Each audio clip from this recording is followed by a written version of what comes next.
श्री स्वामी समर्थ मित्रांनो, आषाढी एकादशी ही भगवान श्री विष्णूंची अतिशय प्रिय मानली जाणारी एकादशी. ही एकसर नाही किंवा व्रतही नाही, तर ती आहे वैकुंठ लोकांचे दरवाजे पृथ्वीवर उलगडण्याचा अत्यंत पवित्र आणि शुभ दिवस. आजचा हा दिवस तुमच्यासाठी आणि तुमच्या कुटुंबासाठी एक सुंदर आणि सकारात्मक वळण देणारा ठरू शकतो. कारण आजच्या व्हिडिओमध्ये आम्ही तुम्हाला शास्त्रामध्ये वर्णिलेल्या संतांनी महात्म्यांनी गुप्त ठेवलेला तुळशीचा अत्यंत प्रभावशाली आषाढी एकादशीच्या मुहूर्तावर संध्याकाळी प्रदोष काळामध्ये तुळशी मुळाशी अशी एक वस्तू ठेवायची आहे. होय, तुम्ही बरोबर ऐकलत. तुळशीच्या मुळाशीच अशी एक वस्तू ठेवायची आहे की त्यामुळे तुमचे आयुष्य पूर्ण बदलून जाणार आहे. तुमच्या सर्व अडचणी, मुलांच्या अडचणी असू द्यात, घरातील अडचणी असू द्यात, इतर देखील अडचणी असू द्यात, ह्या सर्व अडचणीवर हा एकच उपाय निवारण करणार आहे. नकारात्मक ऊर्जा पळून जाईल आणि सगळ्या बाजूंनी पैशाचा जणू वर्षावच होईल. पण थांबा, ही वस्तू कोणती, त्यासाठी कोणता शुभ मुहूर्त आहे, कोणत्या वेळेला ठेवायचे आहे, हे आपण सविस्तर स्टेप बाय स्टेप जाणून घेणार आहोत. माझ्या मैत्रिणींनो, त्यासाठी हा व्हिडिओ शेवटपर्यंत नक्की पहा आणि प्लीज आपल्या चॅनलला लाईक, शेअर आणि सबस्क्राईब मात्र नक्की करा. ही तुम्हा सर्वांना आमची अतिशय कळकळीची एक विनंती आहे. तुम्ही म्हणत असाल, आम्ही रोजच तुळशी मातेला पाणी घालतो, दिवा लावतो, तुळशीची विधिवत पूजा देखील करतो, परंतु आम्हाला हवी तेवढी विष्णुकृपा मिळत नाही. आता बघा, आपल्याकडून छोट्या छोट्या चुका पण होत असतात. त्यामुळे सुद्धा कदाचित पूर्ण फळ भेटत नाही.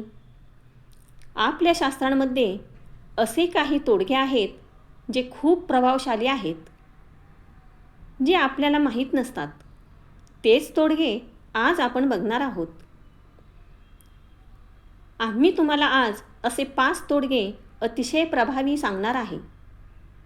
आणि आषाढी एकादशी दिवशी अशी एक चूक अजिबात करू नये, ती सुद्धा आम्ही तुम्हाला सांगणार आहोत. चला तर मग आपण मुख्य विषयाकडे वळूया. आषाढी एकादशीच्या दिवशी केलेली कोणतीही कामं, जप, दान, तुळशीची सेवा इतर दिवसांपेक्षा करोडपट आपल्याला फळ प्राप्त होते.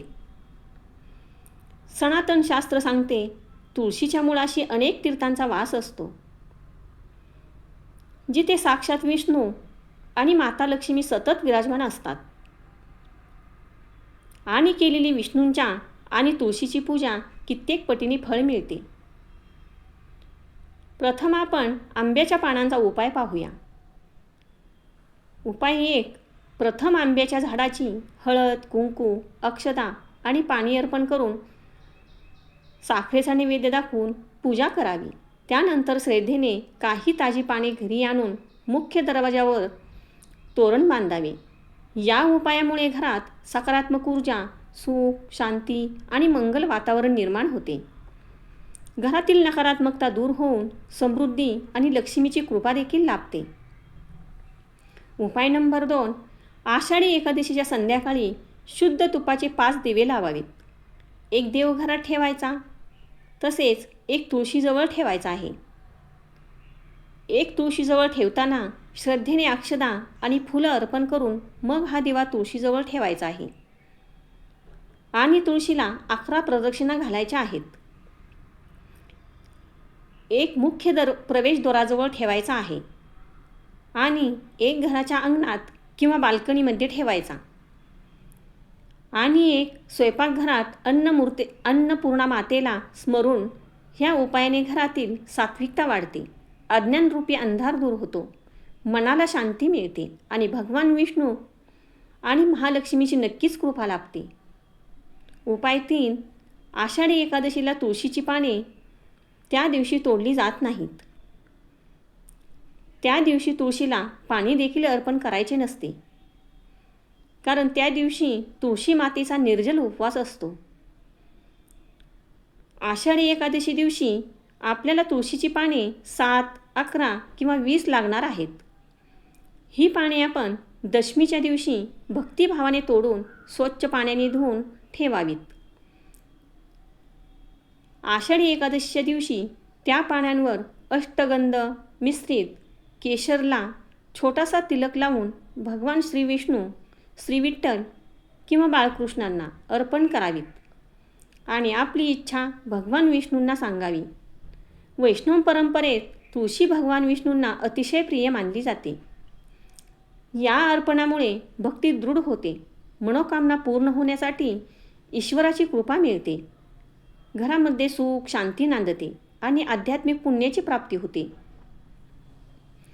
उपाय नंबर 4, तुळशीला श्रद्धेने पिवळा किंवा लाल धागा अर्पण करून कुटुंबाच्या कल्याणाची प्रार्थना करावी.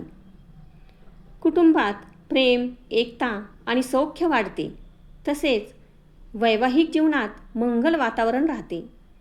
आणि सर्वात महत्त्वाचा आणि प्रभावशाली उपाय म्हणजे एकादशी दिवशी बाळकृष्णाला किंवा विष्णूंना केशरयुक्त दूध आणि याने अभिषेक करावा आणि अष्टगंध केशरयुक्त तिलकसुद्धा लावावा. या उपायामुळे भगवान विष्णूंना आपली सेवा आणि आपली भक्ती स्वीकारावीच लागते.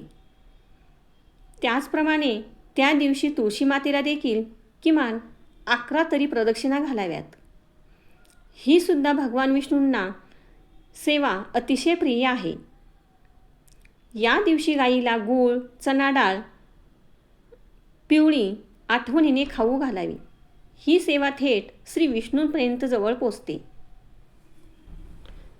त्याचबरोबर आषाढी एकादशीला तुळशीचे रोप लावणे किंवा त्याची सेवा करणे अत्यंत शुभ मानले जाते.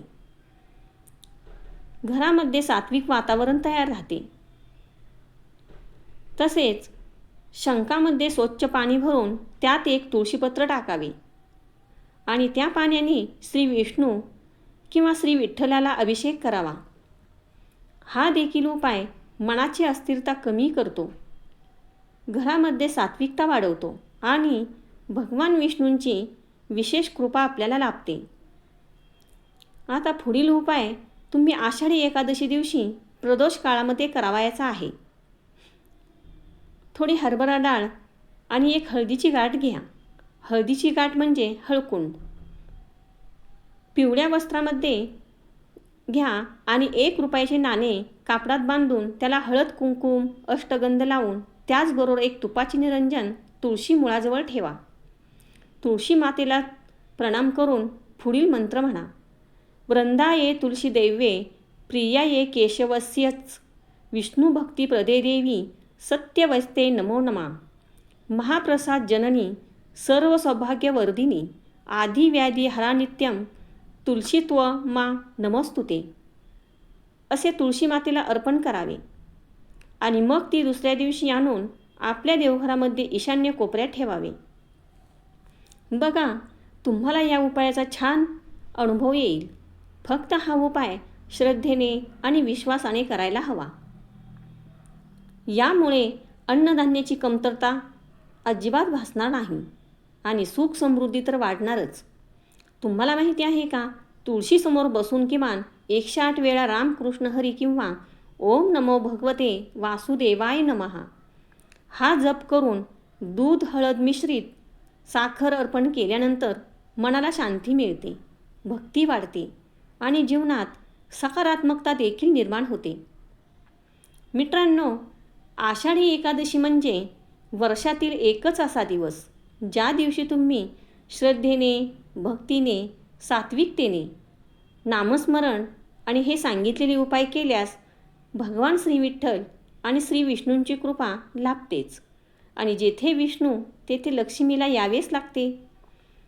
तुम्ही यापैकी कोणता उपाय करणार आहात ते कमेंटमध्ये नक्की सांगा.